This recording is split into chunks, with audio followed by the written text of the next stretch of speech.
Podcast. If you're ready to grow, then let's go. This is the Lincoln County Podcast. Hey, yo, Matt, let's start the show. Hey, I just want to say thank you to all the sponsors of the Lincoln County Podcast. Hozak Plumbing, Simply Worth, Medical Weight Loss, Town and Country Insurance, The Guild, and Boyer Academy. Thank you guys for your sponsorship, and thank you for making the Lincoln County Podcast possible. Just want to say thank you to everyone at Boyer Academy. Without the success of Boyer Academy and all the families there, I wouldn't have met all these wonderful people in and around Lincoln County that have came on the Lincoln County Podcast. So without you guys, none of this would really be possible. Having this has been a dream come true to sit down and talk to so many business owners and share my experiences at Boyer Academy, their experiences and successes with their business with everyone in and around our local area.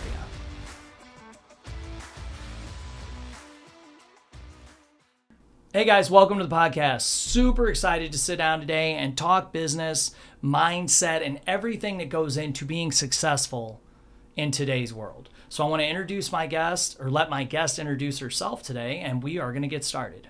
Hi there, my name is Shani Miller. I am a health insurance and Medicare expert at Kaflin Insurance here in Troy, Missouri, and I'm so excited to be back with you today. Thank you so much for having me on. Well, thank you for coming on. We had a great time kind of talking about all the ins and outs of insurance last time, and we kind of got into the business aspect of it, or so many aspects. We covered so many topics. I kind of wanted to dive into that. So since you were on last time, you've been doing a lot more to post content. Yes. Well, you encouraged me to. Yeah. So you've been doing more, and I noticed it. You've been doing pretty well with it. What kind of you experimented with that? What have you found with it? Okay, so I bit the bullet. I got on TikTok, okay? Mm-hmm. And I just really, what my thing is I want to devour so much information and kind of go from there. So I look at other insurance agents. I look at their Facebook. I look at their Instagram. I look at their TikToks. And I try to find, what works good. Because when I first started this role, I just needed to know. And so I was watching YouTube videos from people who were like, okay, this is how I did it. This is what you can do too.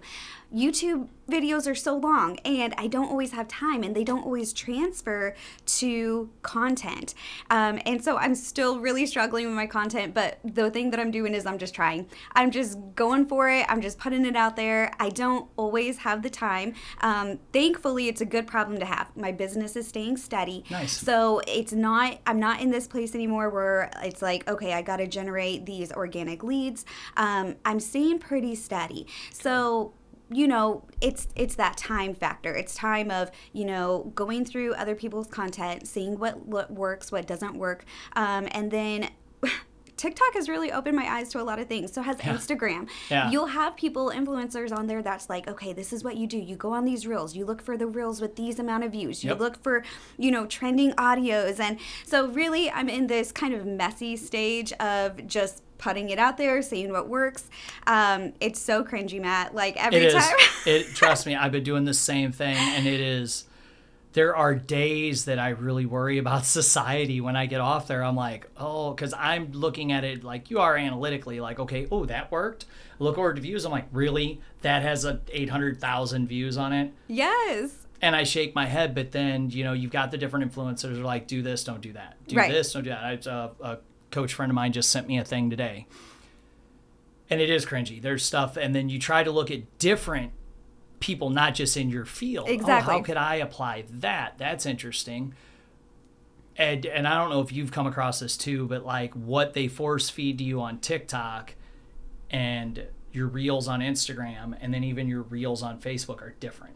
It's so different. It's different across each platform, but a lot of big influencers swear that, once you get to a certain spot, it's going to be the same. And you can post like the same thing across the board. I haven't quite gotten there yet.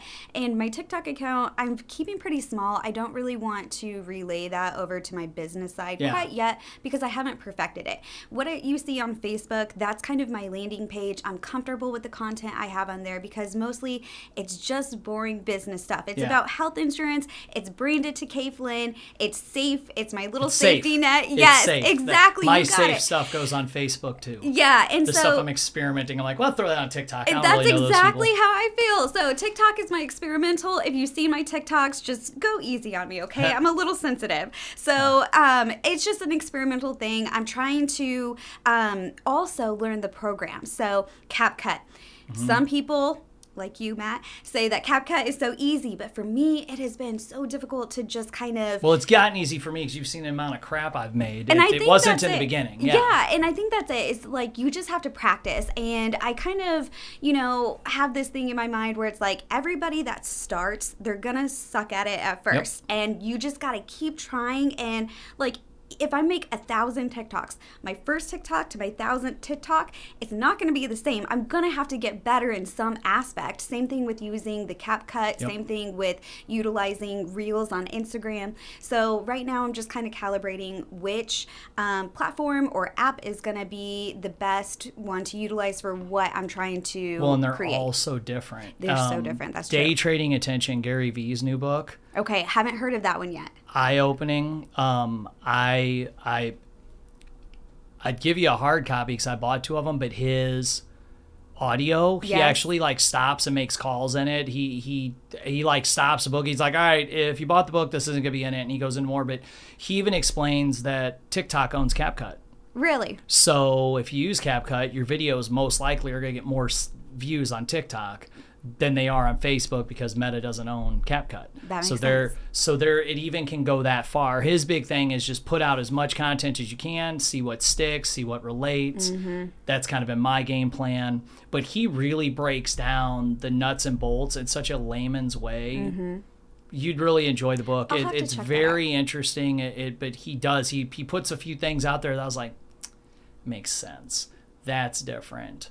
That's interesting. And it just kind of clicks the different little things in Yes. your brain of how to kind of pivot or calibrate what you're trying to create. And Yes. and that's the thing. I was talking to a colleague of mine. I'm like, you know what?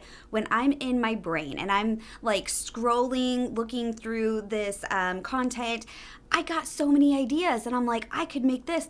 And I go to like actually create something and I'm like, what the hell do I want to say? What am I trying to say to this audience? Like, what is the point of me making this? So I'm still trying to figure out how to translate thought into actual videos or reels. And that's where I really have found success. And surprisingly, my stories have gotten a lot more hits than I thought they would. I really didn't think people paid too much attention to that because in my personal life, I'm not huge on social media. I got little kids, so it's not... It's not like a big prevalent thing in my personal life. So, trying to implement this to, generate business, get my name out there, be seen, like the book you gave me. It's just kind of that, just a learning curve, just like everything else that I've had to kind of learn within this new role. So, well, and it's hard too because you'll like, okay, so I did there's a painter guy that I follow, and he puts up content where he's bidding, and he's talking, or he's walking around on his phone on speaker or whatever, which those annoy me. I have a speakerphone issue. I don't know why. I can't even watch people use speakerphone. I'm like, oh, it makes me uncomfortable. But he's had ones where he's bidding, the person's off camera. I bid a lot. I never even think to do that. I did a house for a friend that was in a tight spot, and after I left, I'm like, shoot. Totally should have one of because I had a crew there working. Like getting set up. I should have one of them video me, and I should have walked around and done a mock bid with her because she's a good friend. She wouldn't care. was She'd like have a fun with comfort it. factor. It would have been a perfect house to do it with. It was basic. She also had just moved in, so there was no family photos, nothing. Because you got to watch that with it. And I was like, dang, like my brain is not wrapped around making content. Like I follow some of these influencers, and I'm like, whew, the amount of content they put out is exhausting, and I'm not them. I agree, and it has to be forefront in your brain. Yes, you have to think about it. Like I've gotten in the habit of taking, they want you to post an amount of stories a day to show people your real world, but then you have to schedule a post each day. So I have posts going up in my groups. I realized the other day I wasn't posting enough in the Academy group. So trying to get all that stuff out there and not overcomplicate it. Like I had a couple people reach out. They're like, listen, man, you're putting up a lot of really good info in your copy posts, but man, that thing was like 4,000 words. I'm like, yeah, I kind of went over the top. But then like a week later, you post something, and everybody's like, well, that was whack. There wasn't really much info. And it's like, Calibrate. not overdoing it, but also not looking like you're not putting effort into it. It's really weird. It's just such an odd world to live in. It's a very strange game to play by because, anything goes. You never know what people are going to like. Sometimes it's those short little 15-second videos. Sometimes it's like these huge series. And it just depends. I mean, it's really up in the air. I'm sure there's some type of tracker somewhere. I don't know who has this data. I don't have it. So it's almost like a guessing game. Gary Vee covers a lot of it in his book. He really lays it out there of you want to do this style. Like him, and I was recently at a conference that talked about it. Like YouTube is wanting to go to be more like Netflix. Okay. They're wanting series content. I've been watching a car restoration series that I forget I'm on YouTube, not Netflix. I'm like, wow, these guys have done such a good job with it. That's where they're kind of going towards that. You want a special thumbnail. You want, like, I've been really paying attention to that because of the podcast. They want series content, not as much, like they're making a transition to be more like that. That's why they have the shorts now. Right. So you put that stuff in your shorts, but like I've even been playing with, like I put up the shorts from your last episode and then I was able to connect them to the original episode. Right. So now I've been going in and checking a lot of those to see, because I sat down like a Sunday and because I hadn't put a bunch of stuff up other than the main episodes. I did a bunch of that and I've been going in to watch and see if it affects the views. And I've had some like people reach out that they find your content and they DM you, hey, we could help you with this. Not ready to do that yet. Right. Because I don't need nationwide exposure on the Lincoln County podcast, but working on it. But it's such a wild world to live in. And like you said, there's some videos. The big thing I noticed recently is people eating. Just talking to you while they eat. And those are huge. That's big. All sorts of people have been doing it. And it's like, this is so dumb. I change it, but I just click past it. But sometimes I'll go back and I'm like, okay, why is this getting watched? I experimented with one painting a roof. On a roof is at an angle. We were painting it black. It was over gray. So you had a big transition in the color. You had the striping of the gun. You have the sound of the gun.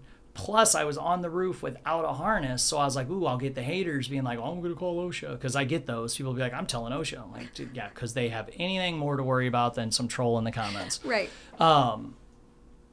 If we have like someone on a step ladder where they think they shouldn't be, it's always something stupid. So I purposely did some things, like 200 views.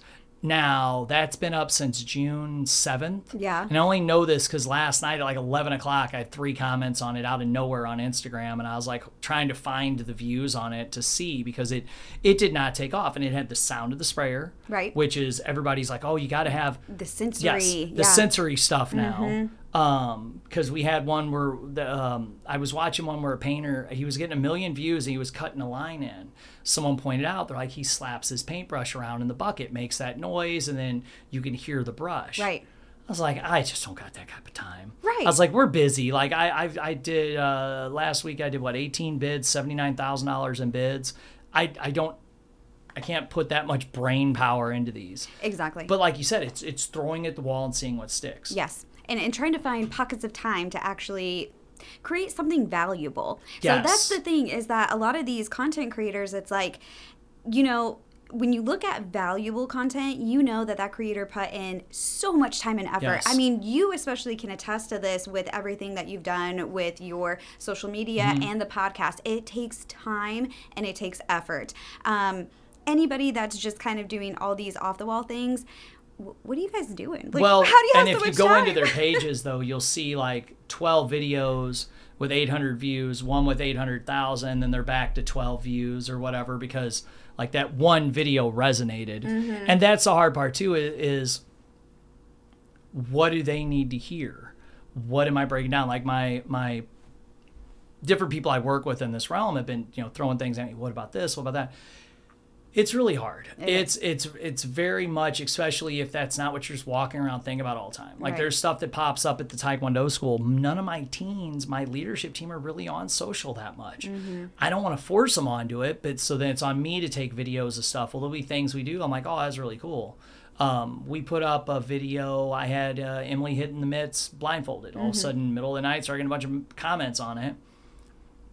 I had to watch it because there's a bunch of dorks that don't know how to box, out of weight, sitting on a couch, knocking a 14-year-old girl that's fought on 3 continents. But that video had like 18,000 views. Oh, okay. We had no clue. I had no clue. I'm like, who are these guys? I was like going in to ban them from my page. I'm quick on that one. Actually, I accidentally banned someone we knew the other day. I didn't realize he's an older guy we do tournaments with, and he was putting laughy faces on everything, and I don't think he realized what he was doing. Got it. And I went in and I was like, who's the F this guy gonna put laughy faces on my kids? I banned him, and I was like going through my main page. I'm like, hey, that's that name again. I clicked through it. I'm like, oh. I shouldn't have done that.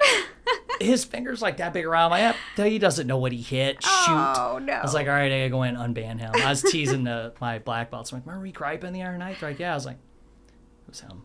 They're like, oh, you banned him? He's the nicest guy ever. I'm like, I know. It was just a mistake. He's probably like 70 and has no clue how to use his social media. But right. you have to see what sticks, and it's so wild in this day and age, and learning it. Yeah. And the thing is to anyone that's probably 17 to 20 that does this all times, like, you guys are idiots. I could make you go viral in 5 minutes. And they probably could. Probably. Hi, my name is Scott Lutz with Town & Country Insurance. We specialize in personal lines and business insurance. We're at 502 East Cherry Street here in Troy, Missouri. You can also find us online at TCI4U.com. We would love to earn your business.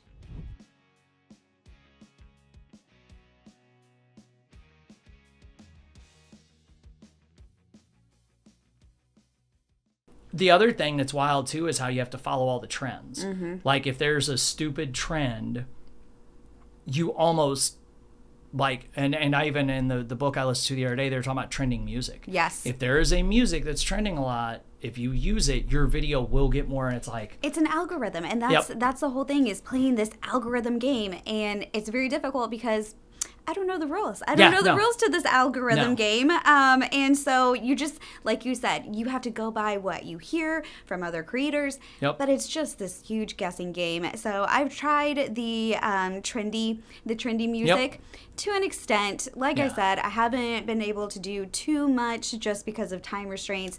I try, like I'll make something, and then it's like, okay, how do I apply music to this? Okay, now how do I edit out this thing? And so then I spend, like an hour, and I'm like, I gotta put this away. It's gotta stay. It's gotta go to later. No, you'll spend so much time on it. I'll take a Sunday and sit and schedule out a lot of stuff on the pages. But I'm just doing it so we're constantly popping up into frame of mind. Yeah. I don't really break down my painting or my academy pages to be like, what's going to go viral. But with the coaching stuff, I try to get a little more into it on my page. Thought process wise. On the school page, I just repost different things, do everything. So we constantly have content popping up, keep us in the forefront. Right.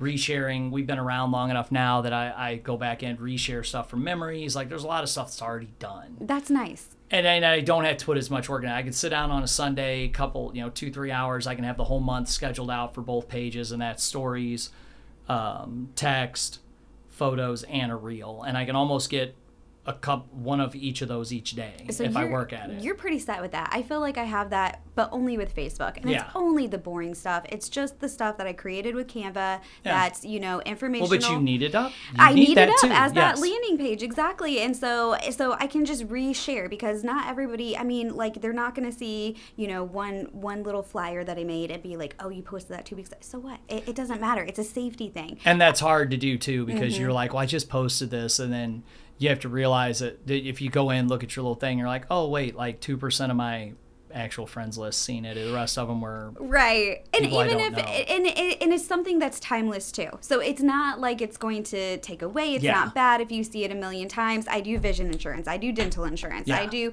whatever. And so just recycling those on Facebook has been, very helpful. Once I got to the point where I liked the content that I was actually creating, it was very easy to just go into that meta scheduling tool and just, schedule a week out, a month out. I don't really need it necessarily anymore, because that Facebook page, it's not doing much for me. Like I said, people Google my name, it's going to go there. And so it's just that thing. You're going to scroll through it and you're just going to see everything. Everything is right there for you, but it's not actively working. So that's where those videos come in of, like you said, keeping you forefront. It just keeps you top of mind. Someone says, hey, I need a referral for this. Somebody, you pop into their mind.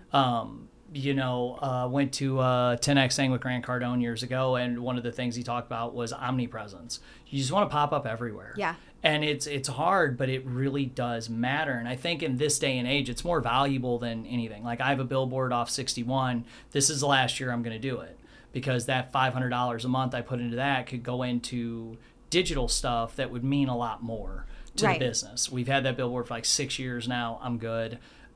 There's having that omnipresence, putting up content, posting stuff. I've been posting just font, just text stuff, just asking a question. Right. Boom, gets people to comment on it. And then you interact, but it's, you do that. Well, then I might put up a video and ask a question. I put one up about uniforms, had a ton of people chiming in. Put up another one about a different topic, didn't get nothing. It's such a weird world. But then you also think of it like, for us, we're in Lincoln County. I don't know how far out you go, but I would think for insurance and stuff, most people are using someone more local to them. You would want that. And, Yes, and that's yes. what normally, yes, I would say that. Now, I'm licensed in the state of Missouri, so Yes, I can. yes. So it's like the whole state is up for grabs, but I'm well versed in what I have in Lincoln County, and that's something that I really want to pursue more so. I thought, when I originally got into this role, like, I want the whole state of Missouri. I'm going to go for it. I got family all over the state. I want everything. And I've come to realize I really want to focus Lincoln County. I want to be known, recognized here in our community. And this is where I'm putting my efforts into. This is where me and my husband work. This is where we live. This is where my kids go to school. And this is, where I'm putting my time and effort into our community as a whole, And just baby steps at a time. I'm not, a big name in the town or anything like that. But just I give where I can. I do what I can. Yeah. I'm at, all the events that I possibly can be in. And hopefully that facial recognition, is going to in time pay off. And it does. It builds. It was something when I started bidding, like I go on a bid and somebody be like, yeah, you have Boyer Academy.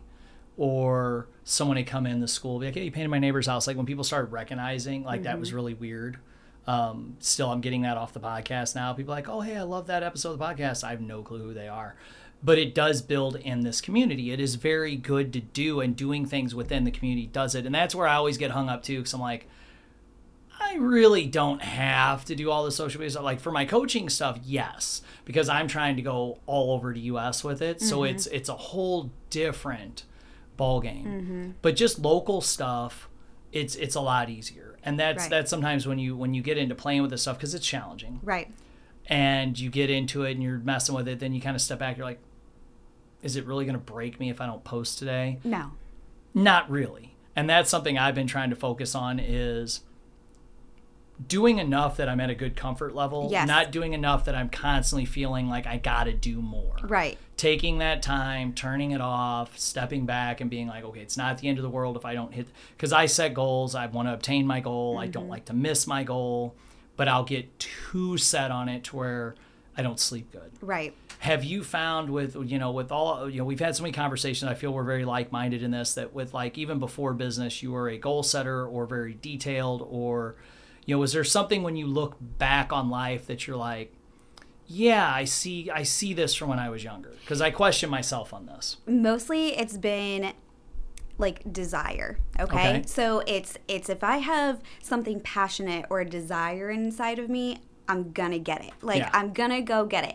Now, goals and things like that, I'm more of a laid back person in my personal life. I'm more of like, let's just go with the flow. In my younger years, I just want to have fun. Yeah. That's just who I am. I want to have fun. I want to be with my friends, be with my family. Like, certain things weren't super important to me.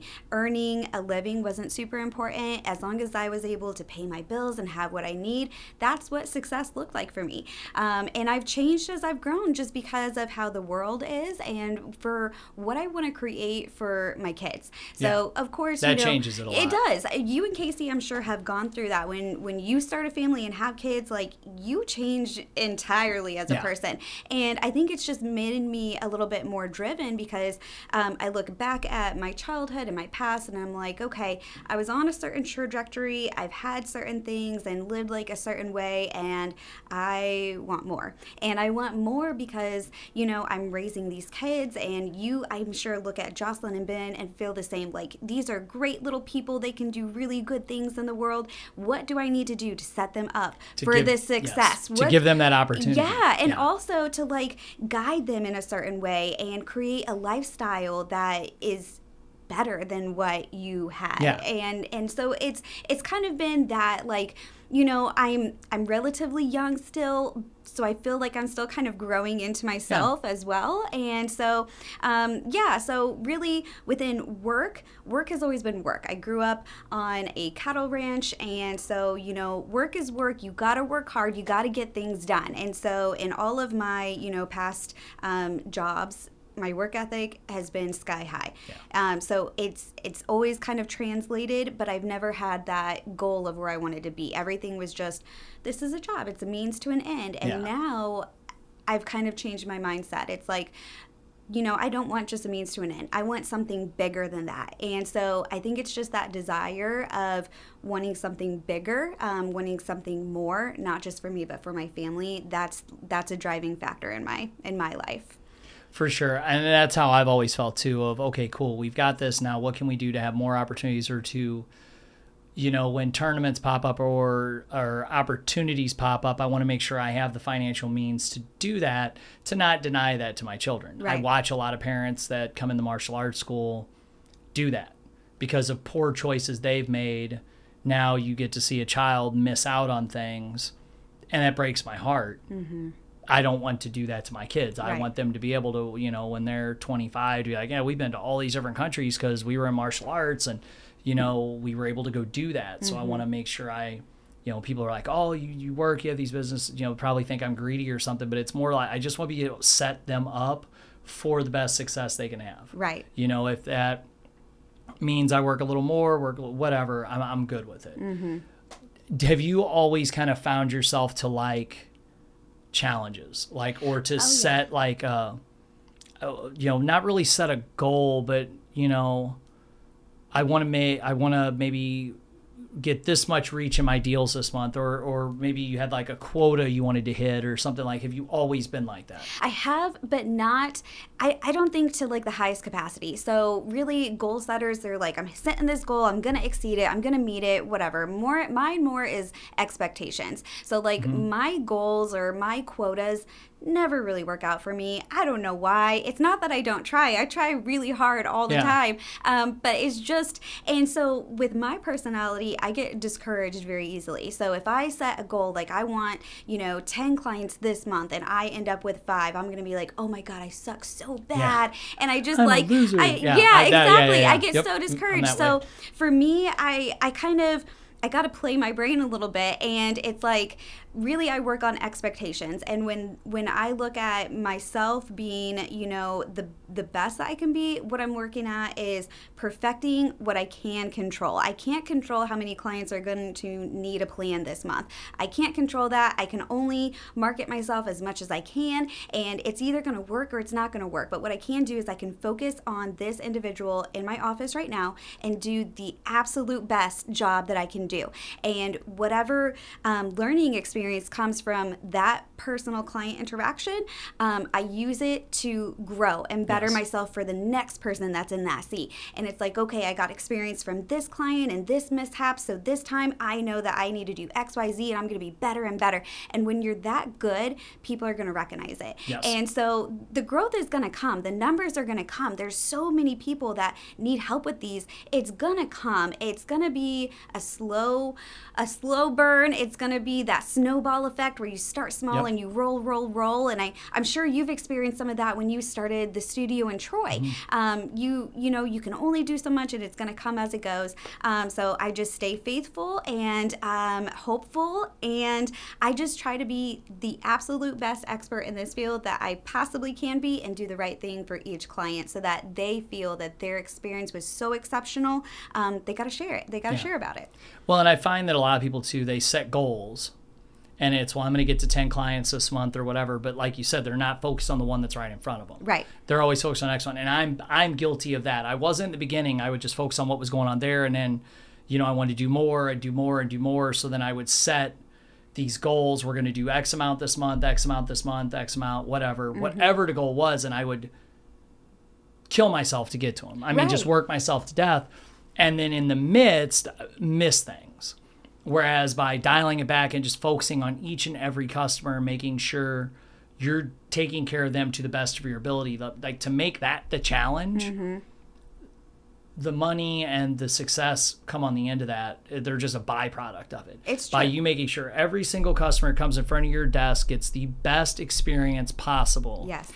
They tell a friend, who tells a friend, who tells a friend, and then after 6 months, you haven't even looked at the budgets, and all of a sudden you're just blowing through all of them. And that's what I was told. I was told, you know what, you just hang in there, you do what you can, and someday it's going to be like a slingshot. Yeah. And I'm waiting for that moment. It hasn't happened yet. It does. know, it's been steady. It's like, okay, I feel pretty successful. But the other thing about success is the fulfillment.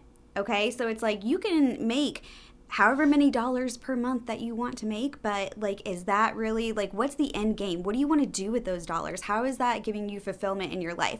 Money is money. It's not really real. Yeah. It's a means to an end. You got to pay your mortgage. You got to pay your bills. You got to make sure that your kids are fed and clothed and whatever. Yes. But like anything excess, what are you doing with it? What is that? What is the next step? Does it make you feel there? better to shop on Amazon, or would it make you feel better to improve someone's life? Exactly. And so it's like, you know, and it's nothing negative or anything like that. Anybody with access funds, like, oh my gosh, you go. I hope to be there someday. But what I really pray about is, you know, what can I do with this once I finally get there? And I feel like it's definitely a me and God thing kind of working out. When I was younger, my favorite Bible story was the story of Job. And so Job was this very dedicated follower of God, and you know, God blessed him with this big house and all these kids and all these riches and all these things. And the devil came to God and was like, you know what, I could definitely get Job to turn against you. And God's like, no, he's so faithful, you cannot. And the devil's like, check this out. And he took everything away, and he took all his house and all his kids, and Job got really sick and everything was bad, and he lost all of his blessings, and he still stayed faithful. And so then God blessed him again. I think double or twofold, or I don't know how the story ends. And so that always has resonated with me, because it's like, do you deserve it? Do you really deserve it? And what are you going to do with it? Because it's like, you're going to be given these blessings and these opportunities, but where are you going to go? What direction is that going to go? If it's just for yourself, if it's just for your self-preservation, I mean, what's the point in that? And how is that giving you fulfillment in your life? So I think goals aren't necessarily for me, and you know, they are, and I definitely have goals and I have dreams, but how to apply those into actual life and actual meaning with where I'm going to go in life, that's kind of more of what I'm focusing on as far as goals, I guess. Month to month, it's just going to be what it is. I want that and I strive for it, but I got to be gentle with myself, because of, you know, I'll get discouraged a little bit. So I'm Stu. I'm the founder and president of the Guild Men's Fellowship. As a first responder, I know firsthand what it's like to pour into your community and lose sight of personal aspirations. And that's why I founded the Guild. The Guild is a nonprofit that offers personal development programs to first responders and veterans since 2019. We offer our services completely free of charge. Peer support, critical incident stress debriefing, our flagship program, Stations Immersion Camp, and one-on-one coaching is accessible by people who apply and are approved through our website. Like all nonprofits, we need people and funding. And one of the ways that we've come up with to solve the funding issue is to take our curriculum and put it into modules that are teachable to your organization or agency. In this way, we can further your mission by putting your investment to work for people who have served. If you're interested in finding more information or applying for our services, or if you're interested in helping by booking us for trainings, keynotes, or consulting, visit our website, guildfellowship.com. See, and I fall into the other realm of, I'll set the goals and I'll get so heavy into the goals, I'll miss the process. And I'll just be focused on the goal. And my big thing has been, I always thought having $1 million company I'd feel really great. Yeah. I didn't even notice when we did it, because I was busy working, doing stuff. My fulfillment's when those kids step off the mat and they're smiling and they've achieved a goal of theirs. Yes. They've had a good win, whatever it is, whether it's a fight, whether it's a tournament, a kata at a tournament, whatever. That's what fills my cup. That's what makes me feel good. So then my goal then is, okay, how can I have a very successful school so that I'm able to help more people with this so that then I feel that, so that meets my fulfillment. Yeah. That's what makes me feel good. Right. And once I got away from that, or as I'm getting away from that more than the finances of just focusing on that, you feel better. You do. You feel more at peace. You feel more rested. And then figuring out how it fits into your day. Do you need to be, like I like getting up, going to work out first thing in the morning, but I've realized that I like to get something done each day, and my workout doesn't really feel that way. So I've started going into work for a little bit, coming home, doing a few things, and then working out at like 10. Does it affect my health any? No, I'm still getting my workout in, but I feel accomplished. Like I've already gotten some stuff done, so I can just focus on my workout. Whereas before, while I'm doing the workout, I'm thinking of everything else I got to do. Right, like your checklist. Like it's like, oh my gosh, I got this list. It's rain heavy. I feel like that too. And I've been trying not to write checklists too. Oh my I'm gosh. really bad about writing out all my stuff I got to do, and then I'm like, it gives you too much anxiety. See that, and I'm the opposite there. So it alleviates, because it's like I got all these things in my mind and I got to put it down. Yes. And then as I check that off, oh yeah, it's like the weight. It's like the weight is lifted, check by check by Yeah. check. And then also just for processes. So I don't know what you and Casey do to instill processes in your businesses. I just made 3 checklists because you're home, you're in your downtime, but your mind is going with all the stress, all the things that are going on. And so I'm like, what do I need to do to make sure that this doesn't happen again, or I complete this in the most productive way? Yeah. And I'm like, I'm gonna make a checklist. So I went to work and I made 3 That's awesome. process checklists, and I'm like, okay, this is what we're doing here, and I got to do them, and I just created this whole thing.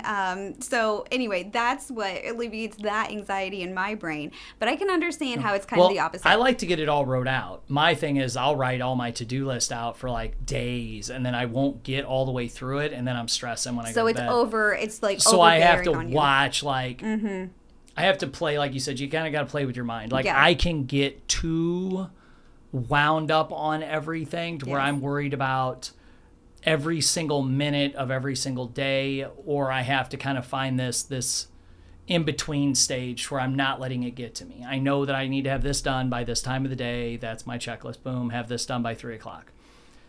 Doing that and backing off it a little bit alleviates that for me, but just checking that checklist off. The trouble is when you get that to-do list so full that you can't get through it in a day. That true. Was when I started really stressing with it, to where I was like, shoot, I still got these. I was coming home from the Taekwondo school at 8:30 at night and going back to work, and I'm like, okay, I'm done. I'm not doing this. I've been up since 5. I'm not going to hop back on the computer when I get home. That's my downtime. That's eat dinner, spend some time with my wife, Right. That's not what I want to do. And I did that for like 2 weeks. I'm like, I am not doing this. I'm going to be stressed completely out, and I don't enjoy it. Like, this weekend we had a tournament. I had some students get past some major hurdles they've been on. That's amazing. So we had a blast. I left there. I was so thrilled. I was like, you know what? I've got to really dial everything in to do more of this. And then we were practicing some stuff last night. And my whole journey of martial arts, like my big passion for it is doing it. Yeah. So when I get to just teaching and just helping them, and then I'm painting whatever, and I don't get to train and learn something new, it stresses me. Right. This year we weren't getting ready for a big Worlds tournament. We took a year off. The big tournament this year was in Greece. It was just going to be astronomically expensive for all of us. Oh my gosh. There was just no way. I told Ben Jocelyn, I'm going to do it. We got to go because we qualified.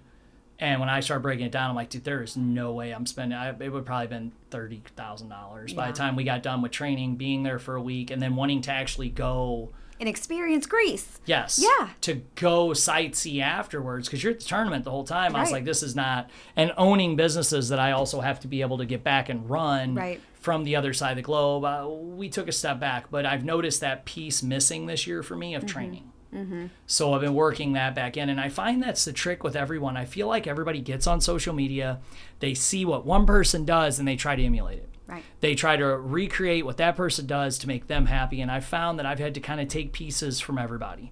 I've learned from so many different people, and I'm like, oh, that works.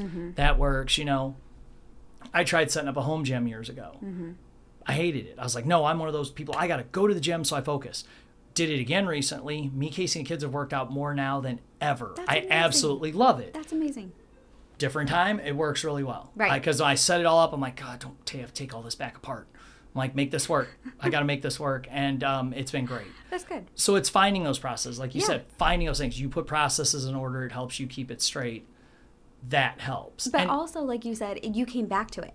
So, like, you know, your life is different as you go through it. Like, Yes. from year, you know, whatever to, you know, 3 years in advance, everything changes. You change. And so you got to just kind of try stuff again sometimes and Yeah. see what works. So, Well, and I think in today's day and age too, because so much what we do is on social media, people can see it and they're like, oh, they changed what they're doing. Guess they failed. Like everybody seems to take like such a negative outlook on it sometimes. Oh my gosh. And I'll hear this in conversations or whatnot, or like I had somebody approach me at a tournament and they're like, hey, here you're getting rid of the school. And I was like, that's the worst gossip I've ever heard. And I was like, no, I'll die in a ditch somewhere before I'll ever get rid of the dojo. I learned during COVID, I made it 2 weeks of virtual and I was like, wow, this place is more for me than them. Wow. I was like, because I've been going to Taekwondo since I was 10. So it's like your passion. Well, I've been doing it for 32 years, Wow. but since I was 14, I've went every single night for at least 4 hours. Wow. My whole life is what I do. So when COVID hit, I'm like doing it for a video. I was just like, I don't know what to do. I was freaking out. Oh no. So I was laughing. They're like, well, we just, everybody's seen all the stuff you're doing and you're posting a lot about your painting. And Well, I was how like, did they come to that conclusion? That's crazy. it was just gossip. People Yeah. gossip because the guy that said it was like, yeah, I didn't think so. He's like, I can't imagine you not doing this. I was like, yeah, when I'm not doing this, I'm very grumpy. I was like, this is what, because we were laughing because we hadn't had a tournament in a little while. We were having one and like all of our friends were going to be there. And so me and a bunch of my black belts were like, I was like, we get to see our friends today. And we were like so excited to go. Like we were high-fiving, hugging everybody, like running around the rings. Like we were all having such a blast. And we were all joking because the last like 3 years, we've all spent so much time competing. This year, a bunch of us kind of stepped back a little bit, but it was just, we just love it. We love getting to see everybody. Some guy walked up this weekend at the tournament. 3 of us were standing in a division, messing with each other. We were all getting ready to compete against each other. We compete against each other all the time. And he's like, you guys all train together? We're like, kinda. Because we don't, like, not all under the same school, but Right. yeah. And, Right. he was like, yeah, but I was like, yeah, but we're all friends, and trust me, the shit talking is going to get a lot worse in a few minutes. And he was like, yeah, I kind of caught on to that because we were just messing. We play pranks on each other at tournaments. We'll be like, hey, man, that ring over there. Like I went up to one of his students. I was like, hey, the ring really likes if you like high five and knuckle bump the judges.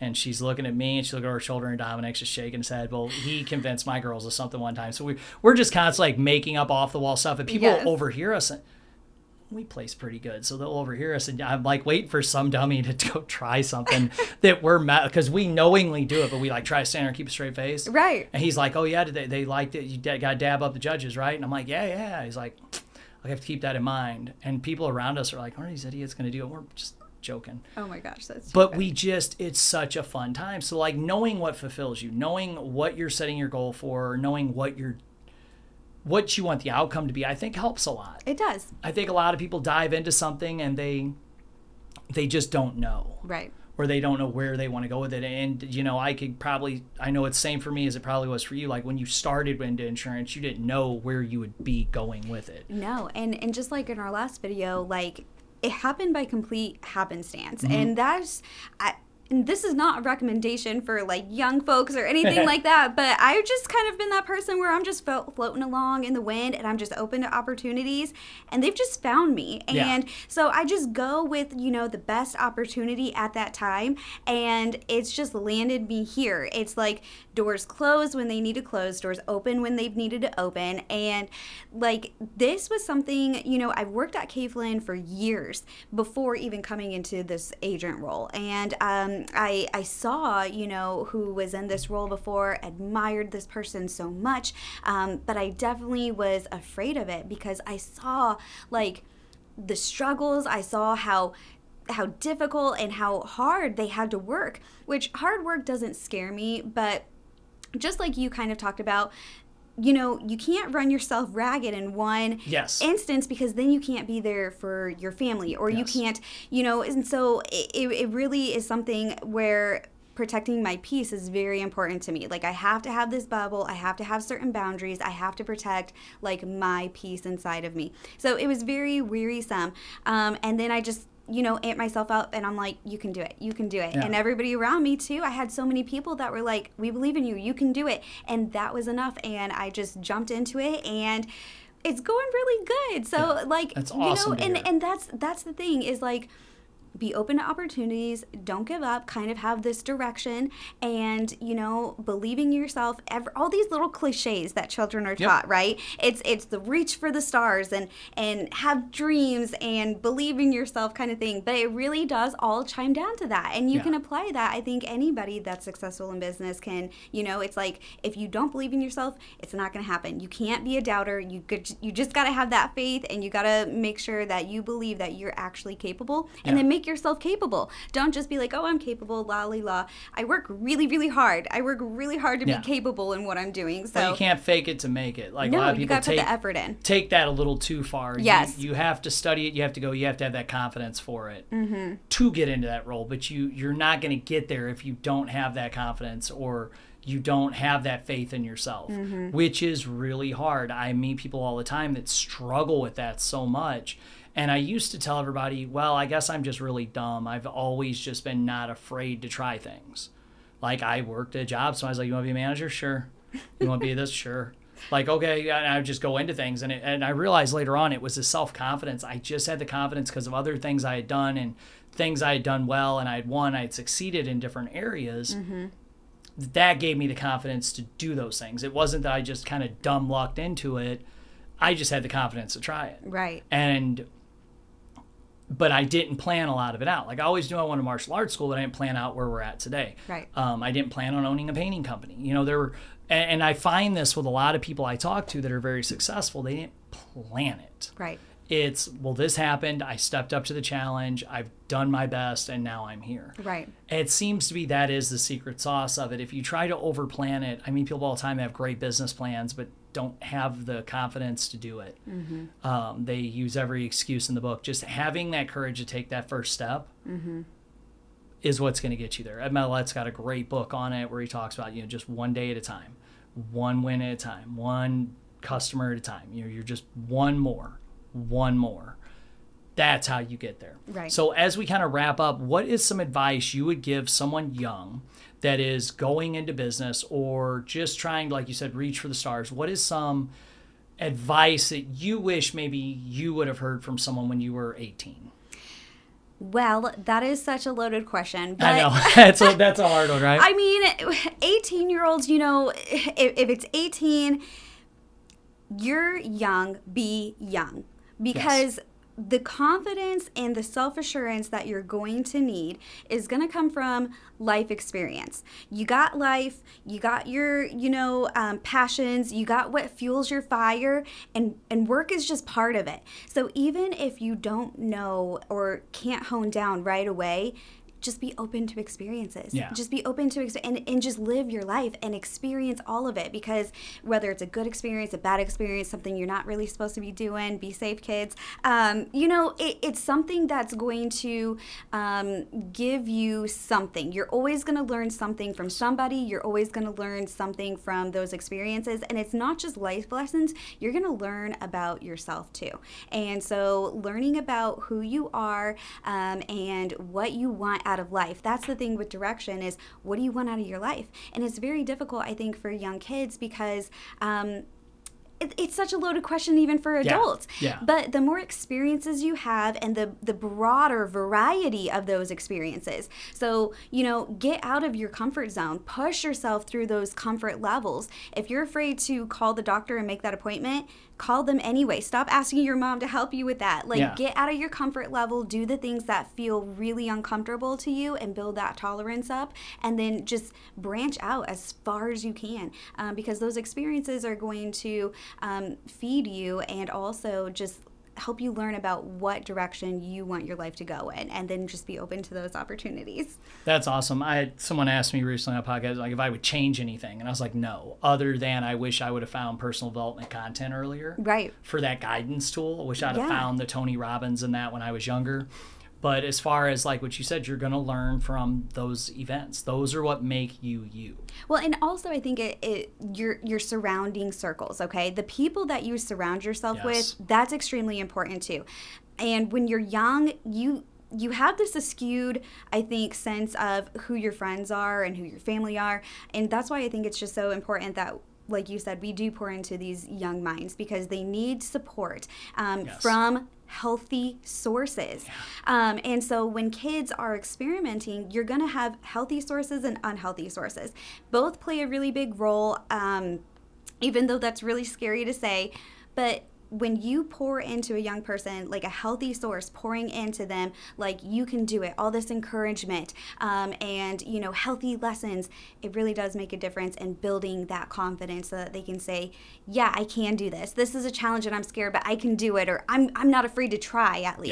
Yes. Like sometimes you're going to fall, but like, just try it. Just try it. And so that's the other thing is who you surround yourself with. Just be very conscientious about those circles that you surround yourself with, and maybe it's enjoyable to, you know, experiment with different social circles, but I encourage you to be very conscious about what those people's intentions for you and the direction you're trying to go to is. Well, I think we can all look back on life and see where we were at different points in our life and who our friends were. Yes. Where they were going, what was going on with them, and where we went with them. And it's like, oh, that makes a lot of sense. Not saying that's a bad thing.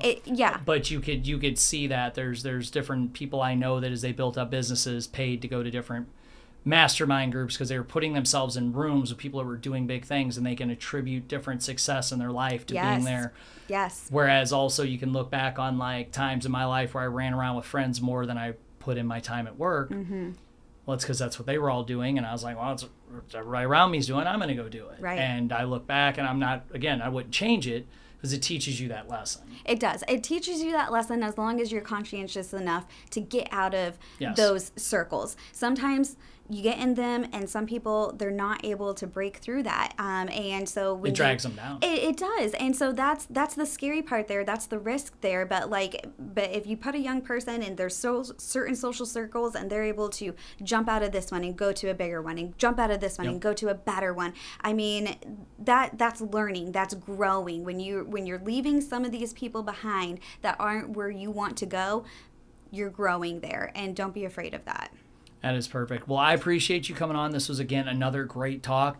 Thank you guys for tuning in and, you know, watching the podcast, supporting our sponsors, and sharing and liking all the content because we have a blast doing this. I thoroughly enjoy these conversations, and thank you guys, and thank you very much for coming on again. Of course. Today. Thanks so much for having me, Matt. No problem.